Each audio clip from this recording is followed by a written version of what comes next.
Hi, my name is Soile, and you're listening to Heart to Heartland, a fan podcast from a fan perspective.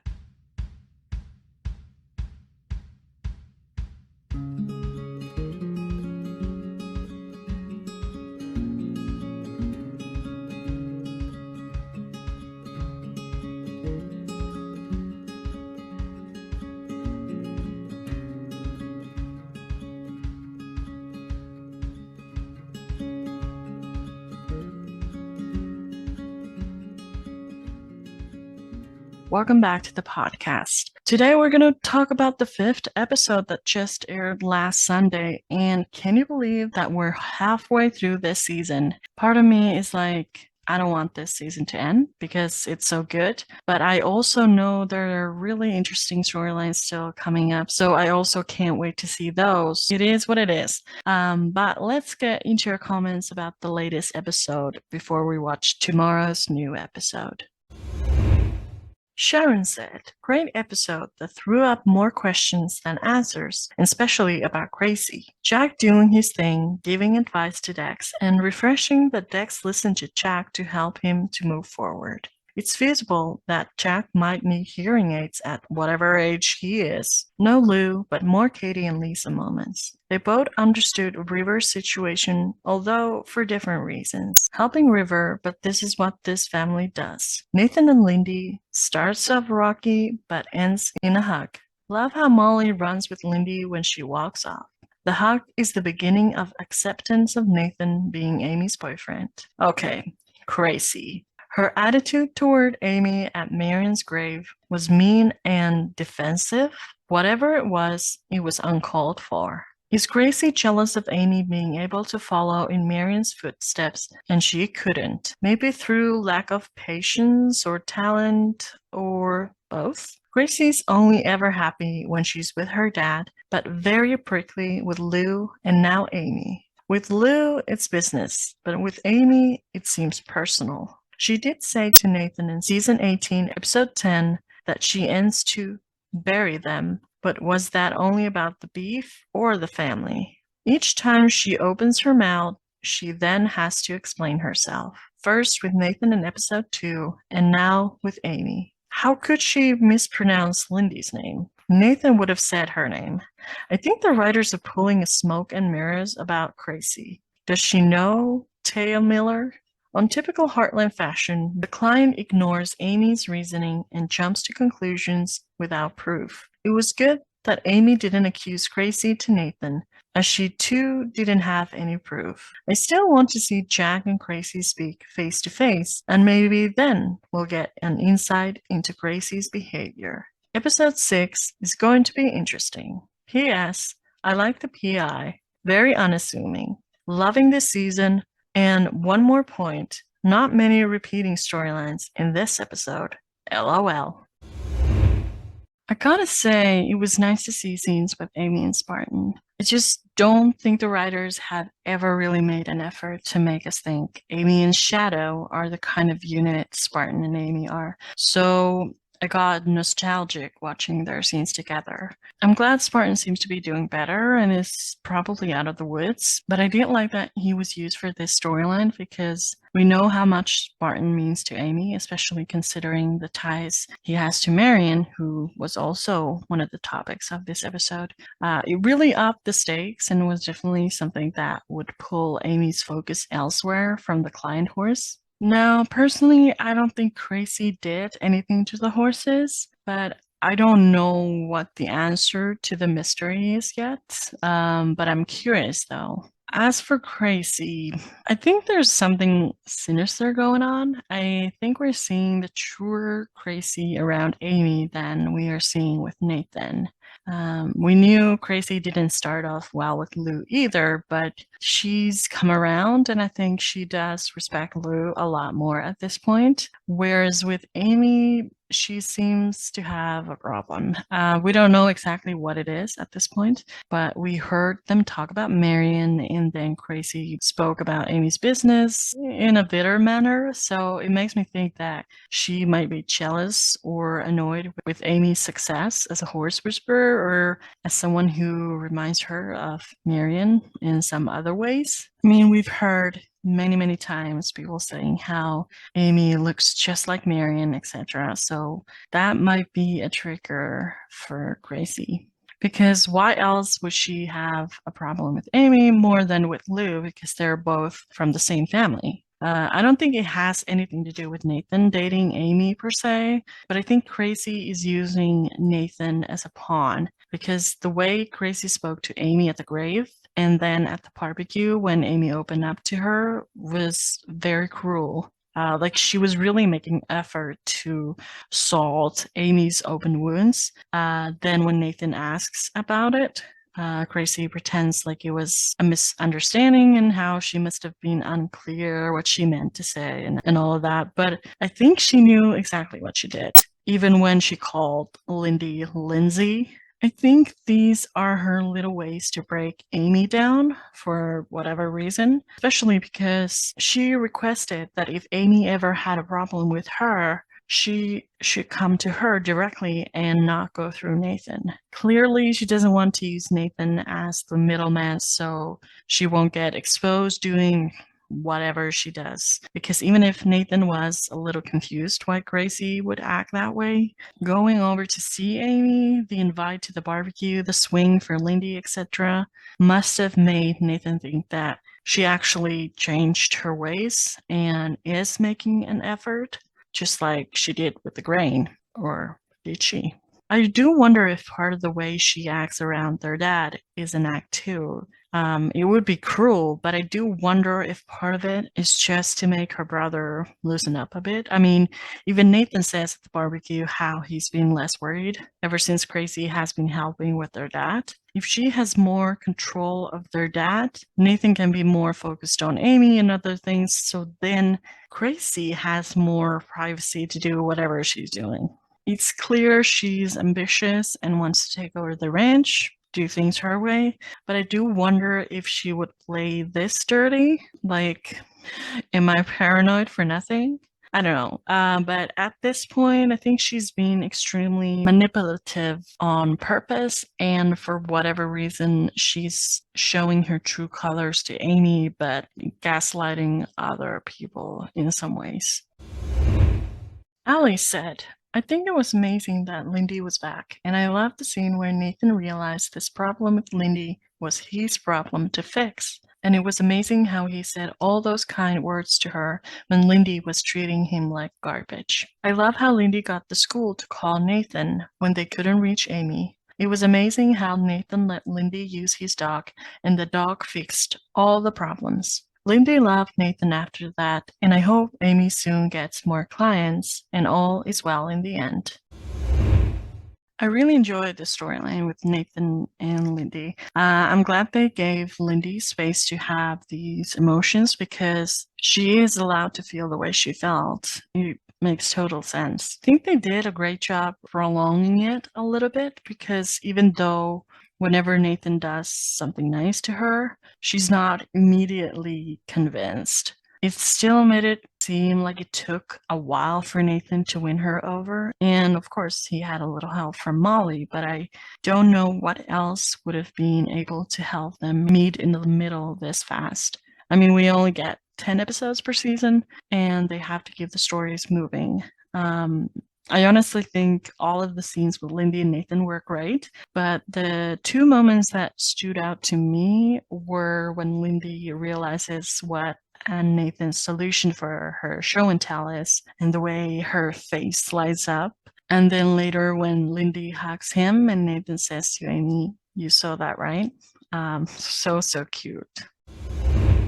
Smoking Holster said, I really enjoyed this episode. Probably more because Nathan and Lindy found some common ground than anything else, but it's something. There's one thing that's been bugging since the scene with Crazy saying Lindsay instead of Lindy when inviting Amy to Senior's birthday at the Heartland barn. Gracie had to have known Lindy Bartlett. There would have been no way she wouldn't have. So I can't imagine she doesn't know why Lindy is named as she is. Spartan and Polaris. Coincidences are what they are because they're coincidental. It might be long odds for two horses to colic, but it's certainly possible. Spartan was exhibiting issues on Amy's morning ride before she met Gracie at the cemetery, and Polaris had to had an issue, or why else would he be at Heartland? Not sure what that was, but perhaps it's tied in somehow. I can't believe that Gracie would hurt a horse.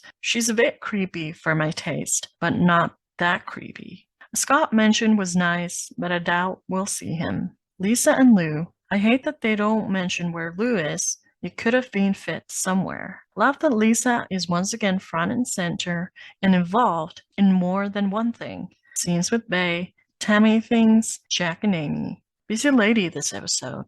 Jack and Dex. Interesting scenario with Jack showing some hearing loss, left ear, and Dex with vision loss.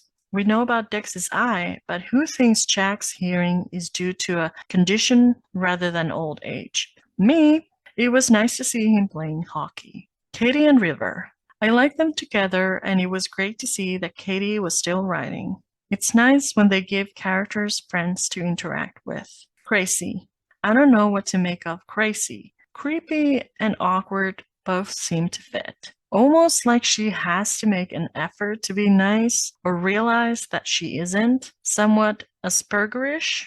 I don't know what else to call it. Regardless, as I wrote, I don't think she'd harm a horse, but she's got some major issue with Marion we need to hear about. It also almost sounded like she knows Taya Miller, but that just might be me. Maybe there's a similar story she was involved in. No idea. Nathan, Amy, and Lindy. Nathan's almost too perfect. Seriously. He seems so all in with Amy and Lindy. Amy needs to step back and look at the Spartan Polaris problem objectively and see if she can figure it out. Wallowing in your head won't solve the problem. I thought it was awkward that Amy had Nathan drop Lindy at school, but maybe everyone else was away. I love how Nathan takes the time to seriously speak with Lindy and interact even though she wasn't receptive, and how Amy reacts to her rejections of Nathan. Anyways, it seems their relationship is looking brighter thanks to Molly. Nathan had the best line in the show when Lindy hugs him and he says, "You saw that, right?" to Amy. He was so happy. The other line was just as good. For her, I'd drop anything. There was no Lou in this episode, and it's funny because whenever they don't just say someone's gone right from the go, there comes a point where you kind of go, where's so-and-so? Like in this episode when Katie was asking Lisa to call River's mom, it was when I finally was like, and where is Lou that she can't do this? But anyway, it was not explained where Lou was. Maybe in the next episode it will be, but I do wonder if her absence has anything to do with Peter coming around last episode. Like maybe they were somewhere together. I know in real life it was most likely because Michelle was prepping for her directing, acting double duty in the next block. Still, and I know we keep saying this, a simple mention of someone's absence would always help so we don't have to use our time to speculate while watching. It's not that I think Lisa is not a suitable person to look after Katie. She is, because she is her godmother after all. But just giving the audience a little context makes it go down a little easier. But speaking of Lisa, I have been loving her bigger involvement this season, and this episode was no exception. I know it wasn't a big thing, but it did make me a bit emotional when we had that scene at Maggie's where Katie asks Lisa if River could come to Heartland for the night, and Lisa says something like, "It's fine by me." Like it might not jump out to most people why that would be a big moment, but for someone who loves Lisa and has been watching this show for years and has seen how she's always a little removed from the family or the ranch, etc., hearing her say that that is her decision to make was a step into the direction I've wanted to see for years now, because she's not just a visitor at the ranch. She's not just Jack's wife. She's a matriarch of sorts, and she can make decisions like that. No need to be all, we'd have to check with Jack, but I'm sure it's fine. No, just simple, it's fine by me. Like, about time. I'm really looking forward to this story arc with Tammy, and what we saw so far has me intrigued. Though, I have to say, and those who have listened to this podcast for a long time know that I'm not good with numbers or math. But when Lisa was explaining the situation with Tammy, I wasn't sure if they got that right. Because we know that in season 1, which in the Heartlands world was 17, 18 years ago, since season 17 and season 18 make 1 year. Lisa says that her sister is going through a divorce and she has taken on her nephew Ben, but she felt like she wasn't doing a good job. So she was able to get Ben work from Heartland so he could have a good role model in Jack. So in my mind, I'm assuming that at that point, Lisa and Tammy are still close, and Lisa's helping her sister out while Tammy's dealing with the divorce and trying to get back on her feet.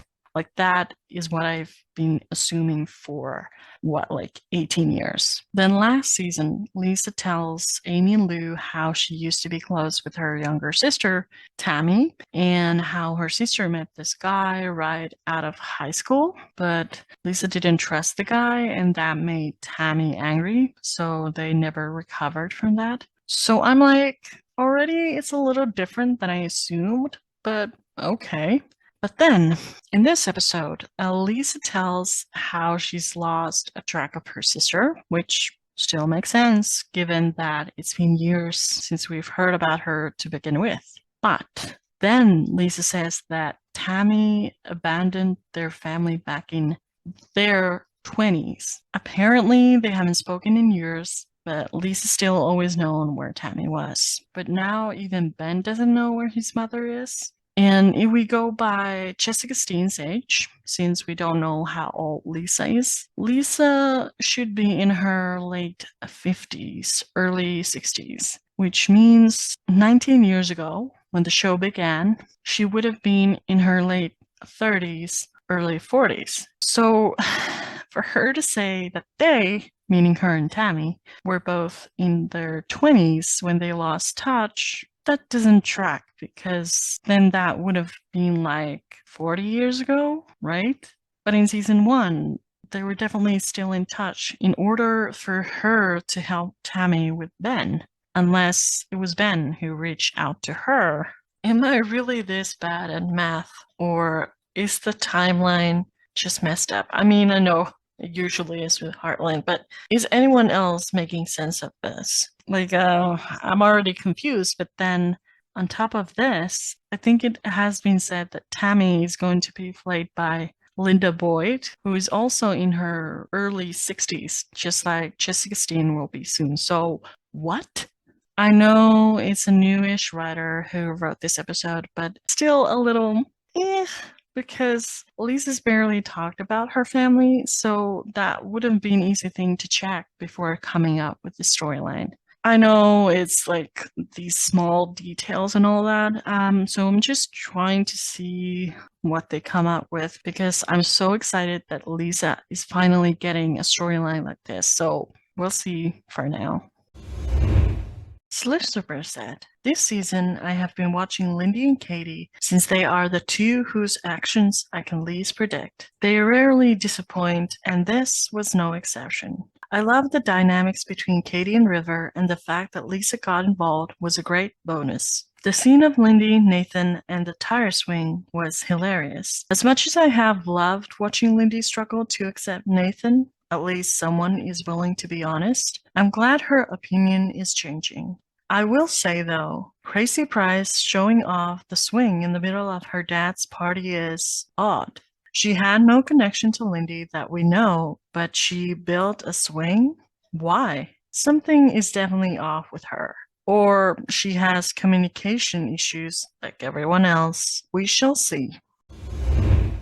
I don't know why, but I really liked Katie's storyline. I know it wasn't exactly anything major, but maybe that's exactly it. Because it's something relatable that way. Like, I had many sleepovers with my friends when I was younger, and seeing her having River over and just having fun took me back to those times with my friends. I also really like that even though there's disagreements between Katie and River, they're very quick to patch things up. Both of them can be fiery, but for some reason, they do want to make effort for each other and support one another. And I think that is sweet and very healthy. I gotta say, I do feel a little weird as a full-grown adult at times whenever there's stories involving teenagers because it could come off a little creepy for me to care so much. But I do often think of it all from the perspective of my own teenage years. Like the teenager in me is watching them experiencing all of this rather than the 30-something adult, if that makes sense. So while I do watch the story and think about my teenage years and like the stories I would have wanted to see and all that, I also think it as an adult who is interested in writing and concepts and themes and things like that. So that's why I'm bringing this up, but I'm trying not to come off as a weirdo. Maybe I will, but I just wanted to talk about this from a writing perspective and maybe from the point of view of someone who has observed different kind of fandoms and how people behave and things like that. So that's the disclaimer. So now that that's out of the way, I can't help but think that if this was Katie and some guy, people would be shipping them already. And not going to lie, they do give off that vibe. Not that Lisa probably would have allowed anyone else who isn't a girl stay with Katie, but that's besides the point. To prove my point, we've seen less scenes with Katie and Dex, and people are already shipping them. So it just shows that sometimes characters just have to be a girl and a boy, and that is enough for some people. The context of their scenes don't even matter that much. I don't know if that is what they're going for with Katie and River. It definitely would be differently refreshing, but this point about heteronormative shipping, which is something I kept thinking as I was watching the story unfold in this episode. Also, to circle back to Dex and Katie, we know that Dex is over 18 and Katie is, what, 14? Again, my math skills, but she was born in season 4, which takes place in 2010. And this season takes place in 2024, since season 17 and 18 take place over the course of 2023, and it's been like 6 months since that in this season. I know in the end, no one but me cares about these details, but I can't help myself. I bet the writers keep forgetting how old Katie is because Bae, who plays Katie, is 17, I believe. But I still wonder and want to ask from the parents listening out there, would you feel comfortable having your 14-year-old dating someone who is over 18? Now, again, I don't know if that's where these characters are headed, but just something I wondered after I saw some people shipping them already. HL Horses said, "This was a decent episode. Unfortunately, no Lou. Jack and Dex didn't have a ton of screen time this episode, but I like what was there. It was nice to see Jack help Dax through his emotions of not being able to play hockey. I liked how Dex was willing to help out through the crisis too. I loved Jack playing hockey with Dex. Such a great scene. Seeing Harley come up to Dex was great too, but is he still Lindy's horse? The storyline also made me realize how much less we see or hear of the cattle with no Tim. Jack starting to not be able to hear has me concerned. If it's just old age and nothing serious, I'll be fine. But who knows what they plan on doing. I really liked Katie's storyline, especially with how involved Lisa was. Loved her supporting the teenagers and giving them advice. They introduced the Tammy storyline too, which should be interesting down the road. Lisa also mentioned her parents, sort of, so maybe we will learn more about them. Or maybe that was just her talking about growing apart from Tammy. The PI thing was interesting. I hope we get to see Ben. I also liked seeing Lisa support and encourage Amy. Liked seeing Katie doing normal teenage stuff with a friend. Linny wanting to be involved but falling asleep was so cute. I do really like River and Katie's friendship. Amy's story was interesting. Glad to see Spartan again, and super glad he doesn't seem to be going anywhere. Interesting, the trailer seemed to mislead us in that it was Polaris on the ground with Amy Spartan voiceover from another scene. I mean, Spartan was still sick, so it doesn't really matter, but it's interesting. It was also interesting how we didn't see Amy fix that Olympic horse, just the aftermath of it. I think there was a similar storyline back in season 3 with an Olympic horse that ruined Amy's career for a bit, but don't remember the specifics. The first scene with Amy and Gracie was so weird, and I still can't really get a read on Gracie. Based on this episode, I think she's genuine and she just doesn't know how to show it and isn't good with the hard emotions, so she comes off as unfeeling. The actress does a great job. I'm very interested in her relationship with Marion. She does seem to care about Amy and Lindy and is trying, which Nathan appreciates. It was cute she called Amy and Lindy family. I'm glad Amy didn't confront her at the party or to Nathan at the end, but I'm wondering if it will come out next episode. I also really like Nathan and Gracie scene on the bench. Jack saying that horse will do anything for you and Amy crying over Spartan made me choke up a bit.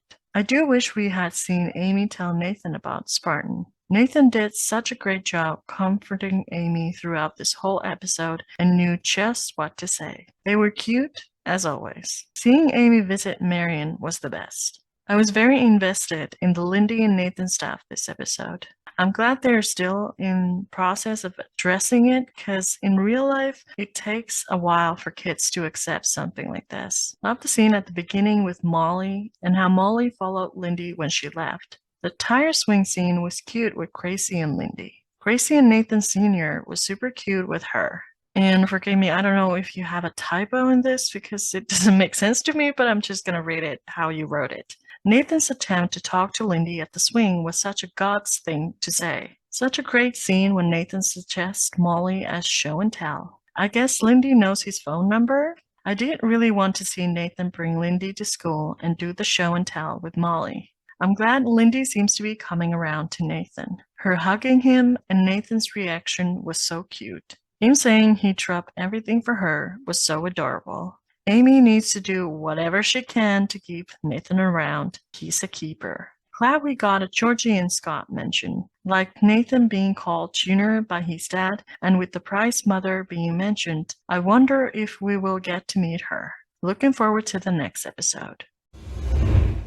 Not much to say about the storyline with Jack and Dex, other than I still like them. I admire how resilient Dex is through all of this, as it's not easy for him to lose his dream. And even if he does mistakes, he immediately tries to improve things. I do wonder if having a background in a team sport like hockey has helped him gain these kind of social skills, I would say, because a lot of young people his age wouldn't necessarily handle things this well. I was surprised when Jack encouraged Dex to take his anger out on the hockey gear because I didn't expect Jack to think it's very productive, but I guess it helped him, so whatever.